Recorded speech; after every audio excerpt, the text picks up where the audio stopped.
ಆಚಿ chilli powder ಸಖತ್ ಖಾರ ಬಣ್ಣ ಮತ್ತು ರುಚಿ ಆಚಿ ಚಿಲ್ಲಿ ಪೌಡರ್. ಹಿರಿಯ ಕಾಂಗ್ರೆಸ್ ಶಾಸಕ ಶಾಮನೂರು ಶಿವಶಂಕರಪ್ಪನವರು ನಿನ್ನೆ ಇಹಲೋಕವನ್ನು ತ್ಯಜಿಸಿದ್ದಾರೆ.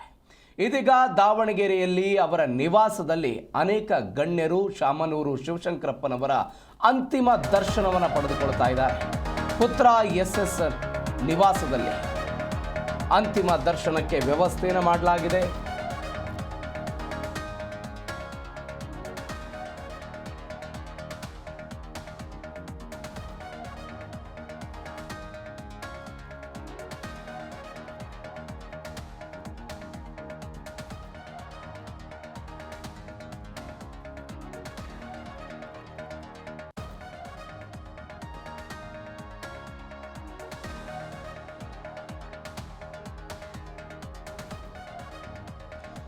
ಇವತ್ತು ಸಂಜೆ 4:30 ಕಲ್ಲೇಶ್ವರ ಮಿಲ್ಲ ಆವರಣದಲ್ಲಿ ಶಾಮನೂರು ಶಿವಶಂಕರಪ್ಪನವರ ಅಂತ್ಯಕ್ರಿಯೆ ಆಗುತ್ತೆ. ಅವರ ಪತ್ನಿಯ ಅಂತ್ಯಕ್ರಿಯೆ ಕೂಡ ಅಲ್ಲೇ ಆಗಿತ್ತು. ಅವರ ಸಮಾಧಿ ಕೂಡ ಅಲ್ಲೇ ಇದೆ. ಪಾರ್ವತಿ, ಶಾಮನೂರು ಶಿವಶಂಕರಪ್ಪನವರ ಪತ್ನಿ ಪಾರ್ವತಿ ಅವರು ನಿನ್ನೆ ಅನಾರೋಗ್ಯ ಸಮಸ್ಯೆಯಿಂದ ಶಾಮನೂರು ಶಿವಶಂಕರಪ್ಪನವರು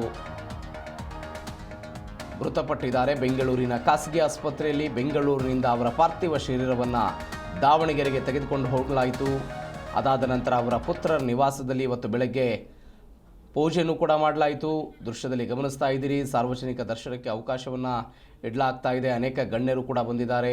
ಚನ್ನಗಿರಿಯ ಶಾಸಕ ಶಿವಗಂಗಾ ಬಸವರಾಜು, ಅದಾದ ನಂತರ ಬಯಲು ಸೀಮೆ ಪ್ರದೇಶಾಭಿವೃದ್ಧಿ ಮಂಡಳಿಯ ಅಧ್ಯಕ್ಷರುಗಳು,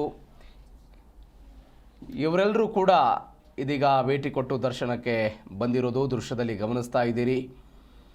ಅಕ್ಟೋಬರ್ 23ನೇ ತಾರೀಕಿಗೆ ಬೆಂಗಳೂರಿನ ಖಾಸಗಿ ಆಸ್ಪತ್ರೆಗೆ ಅವರು ದಾಖಲಾಗಿದ್ದರು.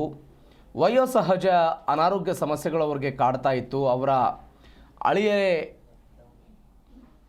ಅಳಿಯಂದರೆ ಅವರಿಗೆ ಟ್ರೀಟ್ಮೆಂಟನ್ನು ಕೂಡ ಕೊಡ್ತಾ ಇದ್ದರು. ಬಾಪೂಜಿ ಶಿಕ್ಷಣ ಸಂಸ್ಥೆ, ಶಾಮನೂರು ಶಿವಶಂಕರಪ್ಪನವರ ಅನೇಕ ಉದ್ಯಮಗಳು ಕೂಡ ಇರುವಂಥದ್ದು. ಅದೆಲ್ಲದರ ಮುಂದಾಳತ್ವವನ್ನು ಶಾಮನೂರು ಶಿವಶಂಕರಪ್ಪನವರು ನಡೆಸ್ಕೊಂಡು ಬರ್ತಾ ಇದ್ದರು. ಸತತವಾಗಿ 2004, 2008, 2013, 2023ರ ವಿಧಾನಸಭಾ ಚುನಾವಣೆಯಲ್ಲಿ ಸತತವಾಗಿ ಶಾಮನೂರು ಶಿವಶಂಕರಪ್ಪನವರು ದಾವಣಗೆರೆ ದಕ್ಷಿಣ ವಿಧಾನಸಭಾ ಕ್ಷೇತ್ರದಿಂದ ಗೆದ್ದು ಬರ್ತಾ ಇದ್ದರು.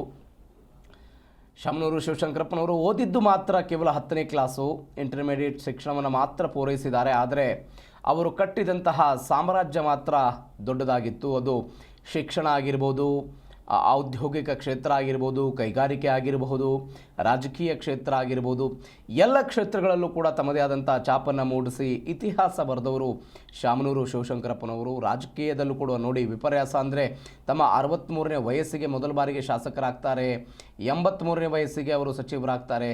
ಇದೀಗ ಇಹಲೋಕ ತ್ಯಜಿಸಿದ್ದಾರೆ ಶಾಮನೂರು ಶಿವಶಂಕರಪ್ಪ.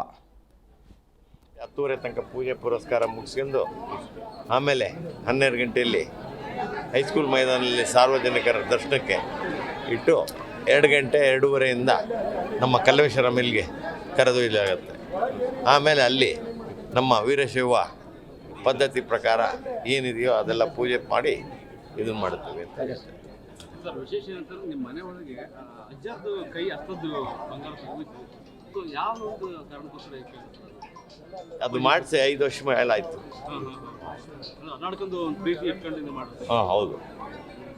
ಈಗ ಇಂಥ ಸಂದರ್ಭದಲ್ಲಿ ಕಳ್ಕೊಂಡಿದ್ದೀವಿ, ರಾಜ್ಯನೇ ಕಳ್ಕೊಂಡಿದೆ. ಹೇಗೆ ದೇವ್ರೇ 10 ಗಂಟೆ 10:30 ತನಕ ಪೂಜೆ ಪುರಸ್ಕಾರ ಮುಗಿಸ್ಕೊಂಡು ಆಮೇಲೆ 12 ಗಂಟೆಯಲ್ಲಿ ಹೈಸ್ಕೂಲ್ ಮೈದಾನದಲ್ಲಿ ಸಾರ್ವಜನಿಕರ ದರ್ಶನಕ್ಕೆ ಇಟ್ಟು 2 ಗಂಟೆ 2:30ಯಿಂದ ನಮ್ಮ ಕಲ್ಲೇಶ್ವರ ಮಿಲ್ಗೆ ಕರೆದೊಯ್ಯಲಾಗುತ್ತೆ. ಆಮೇಲೆ ಅಲ್ಲಿ ನಮ್ಮ ವೀರಶೈವ ಪದ್ಧತಿ ಪ್ರಕಾರ ಏನಿದೆಯೋ ಅದೆಲ್ಲ ಪೂಜೆ ಮಾಡಿ ಇದನ್ನು ಮಾಡುತ್ತೇವೆ ಅಂತ. ಸರ್, ವಿಶೇಷ ಏನಂತಾರೆ ನಿಮ್ಮ ಮನೆ ಒಳಗೆ ಅಜ್ಜದ್ದು ಕೈ ಹಸ್ತದ್ದು ಬಂಗಾರ ಹೋಗಿತ್ತು.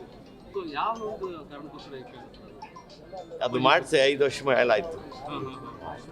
ನಡ್ಕೊಂಡು ಒಂದು ಪ್ರೀತಿ ಇಟ್ಕೊಂಡು ಮಾಡ್ತಾರೆ. ಹಾಂ, ಹೌದು.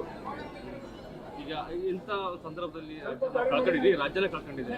ಹೇಗೆ ದೇವ್ರೇ 10 ಗಂಟೆ 10:30 ತನಕ ಪೂಜೆ ಪುರಸ್ಕಾರ ಮುಗಿಸ್ಕೊಂಡು ಆಮೇಲೆ 12 ಗಂಟೆಯಲ್ಲಿ ಹೈಸ್ಕೂಲ್ ಮೈದಾನದಲ್ಲಿ ಸಾರ್ವಜನಿಕರ ದರ್ಶನಕ್ಕೆ ಇಟ್ಟು 2 ಗಂಟೆ 2:30ಯಿಂದ ನಮ್ಮ ಕಲ್ಲೇಶ್ವರ ಮಿಲ್ಗೆ ಕರೆದೊಯ್ಯಲಾಗುತ್ತೆ. ಆಮೇಲೆ ಅಲ್ಲಿ ನಮ್ಮ ವೀರಶೈವ ಪದ್ಧತಿ ಪ್ರಕಾರ ಏನಿದೆಯೋ ಅದೆಲ್ಲ ಪೂಜೆ ಮಾಡಿ ಇದನ್ನು ಮಾಡ್ತೀವಿ ಅಂತ ಹೇಳ್ತಾರೆ. ಸರ್ ವಿಶೇಷ ಏನಂತಂದ್ರೆ ನಿಮ್ಮ ಮನೆ ಒಳಗೆ ಅಜ್ಜಾರ್ದು ಕೈ ಹಸ್ತದ್ದು ಬಂಗಾರ ಹೋಗಿತ್ತು. ಸೊ ಯಾವ ಒಂದು ಕಾರಣಕ್ಕೋಸ್ಕರ ಅದು ಮಾಡಿಸಿ 5 ವರ್ಷ ಮೇಲೆ ಆಯಿತು. ಅನಾಡ್ಕೊಂಡು ಒಂದು ಪ್ರೀತಿ ಇಟ್ಕೊಂಡು ಮಾಡ್ತಾರೆ. ಹಾಂ ಹೌದು. ಈಗ ಇಂಥ ಸಂದರ್ಭದಲ್ಲಿ ಕಳ್ಕೊಂಡಿದೆ, ರಾಜ್ಯನೇ ಕಳ್ಕೊಂಡಿದೆ, ಹೇಗೆ ದೇವರೇ 10 ಗಂಟೆ 10:30 ತನಕ ಪೂಜೆ ಪುರಸ್ಕಾರ ಮುಗಿಸ್ಕೊಂಡು ಆಮೇಲೆ 12 ಗಂಟೆಯಲ್ಲಿ ಹೈಸ್ಕೂಲ್ ಮೈದಾನದಲ್ಲಿ ಸಾರ್ವಜನಿಕರ ದರ್ಶನಕ್ಕೆ ಇಟ್ಟು 2 ಗಂಟೆ 2:30ಯಿಂದ ನಮ್ಮ ಕಲ್ಲೇಶ್ವರ ಮಿಲ್ಗೆ ಕರೆದೊಯ್ಯಲಾಗುತ್ತೆ. ಆಮೇಲೆ ಅಲ್ಲಿ ನಮ್ಮ ವೀರಶೈವ ಪದ್ಧತಿ ಪ್ರಕಾರ ಏನಿದೆಯೋ ಅದೆಲ್ಲ ಪೂಜೆ ಮಾಡಿ ಇದನ್ನು ಮಾಡ್ತೀವಿ ಅಂತ ಹೇಳ್ತಾರೆ. ಸರ್ ವಿಶೇಷ ಏನಂತಂದ್ರೆ ನಿಮ್ಮ ಮನೆ ಒಳಗೆ ಅಜ್ಜಾರ್ದು ಕೈ ಹಸ್ತದ್ದು ಬಂಗಾರ ಹೋಗಿತ್ತು. ಸೊ ಯಾವ ಒಂದು ಕಾರಣಕ್ಕೋಸ್ಕರ